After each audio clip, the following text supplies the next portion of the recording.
പ്രിയമുള്ളവരെ, വളരെ ദാരുണമായ മറ്റൊരു അപകടം കൂടി സംഭവിച്ചിരിക്കുന്നു. കൊല്ലം ഓച്ചിറയ്ക്കടുത്തുണ്ടായ അപകടത്തിൽ 3 പേർ ദാരുണമായി കൊല്ലപ്പെട്ടു. ഒരു ഞെട്ടലോടെയാണ് കേരളം ആ വാർത്ത കേട്ടത്. ആദ്യം ആ അപകടത്തിൻ്റെ ദൃശ്യങ്ങളിലേക്ക്.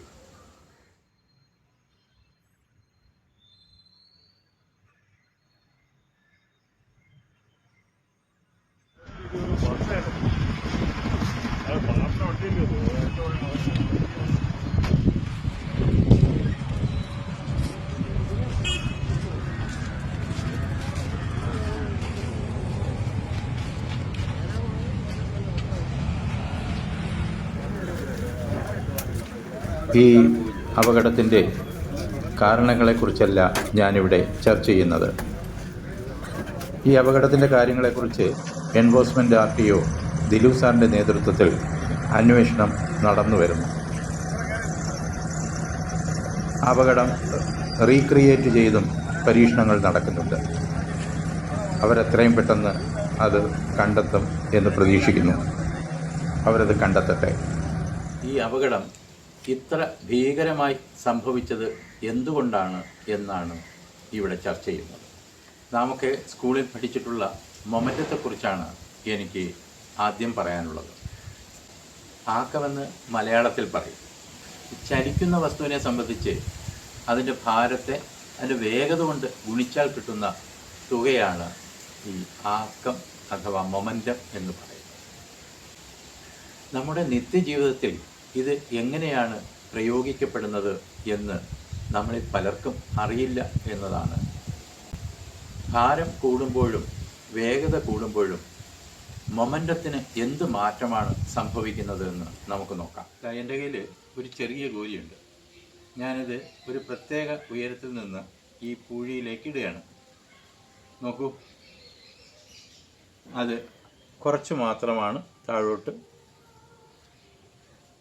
നീങ്ങിയിട്ടുള്ളത്. ഇനി അതേ ഉയരത്തിൽ നിന്ന് ഞാൻ അല്പം കൂടി വലിയ ഗോലി ഇട്ടാലോ? ഇപ്പോൾ നോക്കൂ, ഇത് കുറേ കൂടി ആഴത്തിലേക്ക് അത് പതിച്ചിട്ടുണ്ട്. ഇനി ഞാൻ ഈ ചെറിയ ഗോലി വേഗത വർദ്ധിപ്പിച്ചിട്ട് ഇതിലേക്ക് ഇടാൻ നോക്കുകയാണ്. എന്താ സംഭവിക്കുകയെന്ന് നോക്കാം. ഇപ്പം നോക്കൂ, വലിയ ഗോലി പോയതിനേക്കാൾ കൂടുതൽ ആഴത്തിൽ ഇപ്പോൾ ആ ചെറിയ ഗോലി പോയിട്ടുണ്ട്. ഇനി ഈ വലിയ ഗോലി വേഗത കൂട്ടി ഇതിനകത്തേക്ക് എറിഞ്ഞു നോക്കിയാലോ? ഇപ്പോൾ നേരത്തേനേക്കാൾ കൂടുതൽ ആഴത്തിലേക്കാണ് അത് പതിച്ചിട്ടുള്ളത്. അപ്പോൾ ഇതിൽ നിന്ന് നമുക്ക് മനസ്സിലാക്കേണ്ടത് എന്താണ്? ഭാരം കൂടിയാലോ വേഗത കൂടിയാലോ അത് ആ വസ്തു ഒരിടത്ത് ഏൽപ്പിക്കുന്ന ആഘാതവും കൂടുതലായിരിക്കും. ഇവിടെ അപകടത്തിൽപ്പെട്ട മഹീന്ദ്ര താർ എന്ന വാഹനത്തിന് ഏതാണ്ട് 1900 കിലോഗ്രാം ഭാരമുണ്ടാകും. 5 യാത്രക്കാരുടെ ഭാരം കൂടി കൂട്ടിയാൽ ഏതാണ്ട് 2250 കിലോഗ്രാമാണ് അതിൻ്റെ ഭാരം. ഈ വാഹനം ഏതാണ്ട് 80 കിലോമീറ്റർ വേഗതയിലാണ് സഞ്ചരിച്ചത് എന്ന് പരിഗണിച്ചാൽ നമുക്കത് സെക്കൻഡിൽ എത്ര ദൂരം സഞ്ചരിക്കുന്നുവെന്ന് കണ്ടെത്താവുന്നതേ ഉള്ളൂ.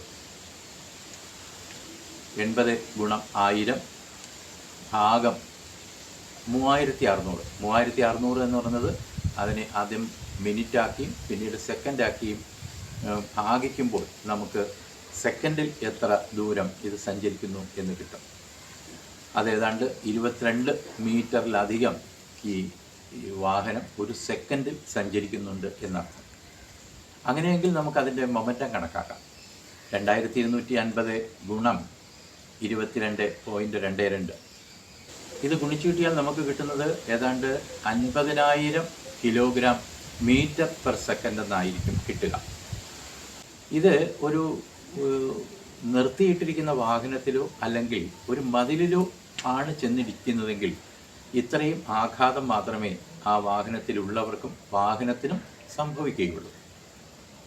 എന്നാൽ അത് എതിർഭാഗത്തു കൂടി ഓടിക്കൊണ്ടിരിക്കുന്ന മറ്റൊരു വലിയ വാഹനത്തിലേക്കാണ് ചെന്നിടിച്ചത്. ഇവ പരസ്പരം ഇടിക്കുകയായിരുന്നല്ലോ. അങ്ങനെയെങ്കിൽ ആ ബസ്സിൻ്റെ മൊമെൻറ്റം കൂടി നമുക്കൊന്ന് കണക്കാക്കി നോക്കാം.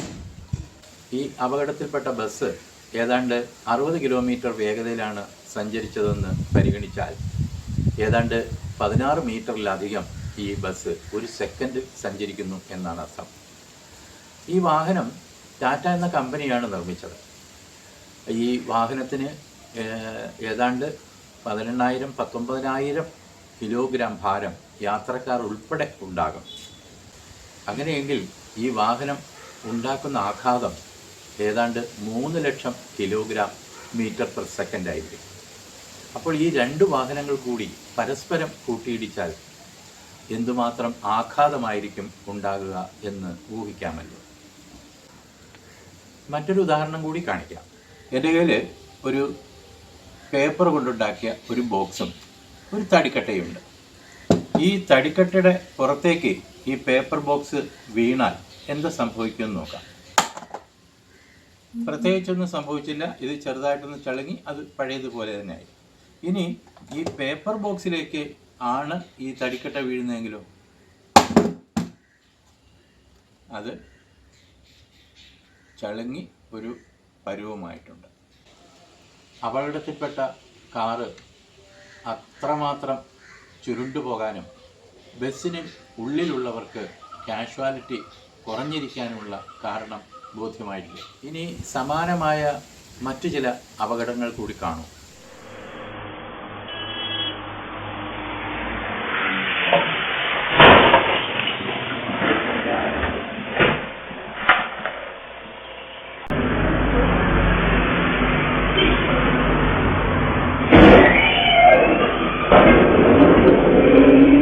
ഇവിടെയും ആ വാഹനങ്ങൾ തെറിച്ചു പോകുന്നത് എന്തുകൊണ്ടാണെന്ന് വ്യക്തമല്ലേ?